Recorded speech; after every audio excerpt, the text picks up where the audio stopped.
Okay guys, so if you already checked out my video on the lattice method for multiplication, ideal, you'll know what we're doing. If not, it might be worth checking that out first. I'll try and put a link in this video, but I'm a bit of a noob, so I might not be able to. So what we're going to do here, we're going to use the lattice method to easily multiply decimals together. Now I think this is where the lattice method really shines through as a useful method. I've seen my minions adapt to it so quickly and love using it to multiply decimals. So let's have a look at how we would do 2.7 times 3.4. Now we can pretty much treat this exactly the same as if we were doing 27 times 34. So let's fill it in. 7 times 3, 21. 7 times 4, 28. 3 times 2, 6, and 4 times 2, 8. Now, before we do anything different, again, we can just carry on and do the addition bit. So we'd get 8, 1 add 2 add 8 would give us 11, carry the 1, then 1 add 2 add 6 will give us 9. So 27 times 34 would be 918. But we want to know what 2.7 times 34 is. So we've got a decimal here and we've got a decimal here. So we need to work out where our decimal point is going to go. Now imagine this guy at the top comes cruising along this line down here. And this guy at the side goes cruising along this line here. Now what we're interested in is this point where those two lines meet. And then the decimal rolls out on that slope. So our answer there would be 9.18. Okay, let's check out another one. 5.9 times 8. Okie dokie, so let's put 5.9 across the top. And 8 along the side. Now remember that really, in terms of being a decimal, 8 was 8.0. So we can just put a point down there as well, which is going to help us in working out where to put our decimal. So let's do the multiplications. 9 times 8 is 72, and 8 times 5 over there is 40. Okay, now let's finish it off. So 2 goes there, then we've got 7 plus 0. It's just going to be 7, and then we got this 4 up here. Now we just need to work out where the decimal point goes.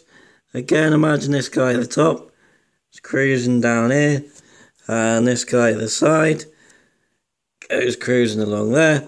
Now they've met at the bottom of this diagonal line, so it just flies out here, and our answer would be 47.2.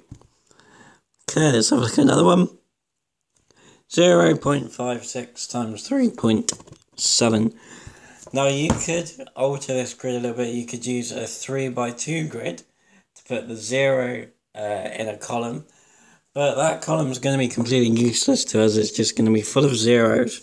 So what we can do, just put the decimal here and then 5, 6 there. So we've just got 0.56 across the top. And then 3.7 down the side. So 3 times 6, 18. 6 times 7, 42. 3 times 5, 15. And 7 times 5, 35. Okay, now let's add up. So we got this 2. Then 8 add 4 add 5 is going to be 17. Carry the 1. 1, 1, 5 and 3 is going to be 10, 0 there, carry a 1, and then 1 plus 1 will give us 2. Now where does our decimal point go? Well, again, this guy's cruising down here, this guy's cruising across from the side, they're going to meet here at the bottom of this diagonal, so it will just roll out and go right there. And give us 2.072. Okay, another one. 9.73 times 2.4. Again, this doesn't really get any more difficult if you've got more digits to play with. It just means there's a tiny bit more multiplying and a tiny bit more adding. Okie dokie, so 3 times 2 is 6, 3 times 4 is 12, 2 times 7 is 14, 7 times 4 is 28, 2 times 9 is 18, and 9 times 4 is 36. Okie dokie, so working from the bottom right, as always, we get 2, 6 add 1 add 8 would give us 15, carry the 1, 1 add 4 is 5, add 2 is 7, add 6 is 13, carry the 1, 1 add 1 is 2, add 8 is 10, add 3, it's going to give us 13, carry the 1, 1 plus 1 is 2. Okay, let's work out where our decimal's going to go. So we're cruising, as always, and across from the side, so they meet at this point here, and then roll out on that diagonal. So our answer there is 23.352. Okay, let's have a look at one more. Okay, so 3 by 3 this time. So we got 1.23 by 6.85. Okay, now again, so we've got a little bit bigger than last time. We got 3 by 3. It's no more difficult other than having a little bit more arithmetic to do. So 3 times 6 is going to be 18. 3 times 8 is going to be 24. 3 times 5 is going to be 15. 2 times 6 is going to be 12. 2 times 8 is going to be 16. 2 times 5 is going to be 10. 1 times 6 is going to be 6. 1 times 8 is going to be 8. And 1 times 5 is going to be 5. Okay, let's do the adding. So we've got 5 down there.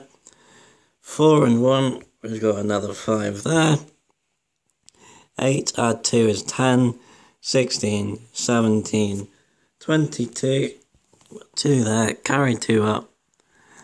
2 add 1 is 3, 5, 6, 14, 4 goes down there, carry 1. 1, 1 and 6 is going to give us 8. Now where does our decimal go? Well, again, we're cruising. And this guy's rolling across here. So they're going to meet here and roll out on this line here. So our answer to that one would be 8.4255. Okay guys, job done. I hope you found it useful. Again, that's where I think the lattice method really shines through, is with decimals. I hope it's useful. Don't forget to practice it. Practice, practice, practice. And don't forget to subscribe, guys. Cheers.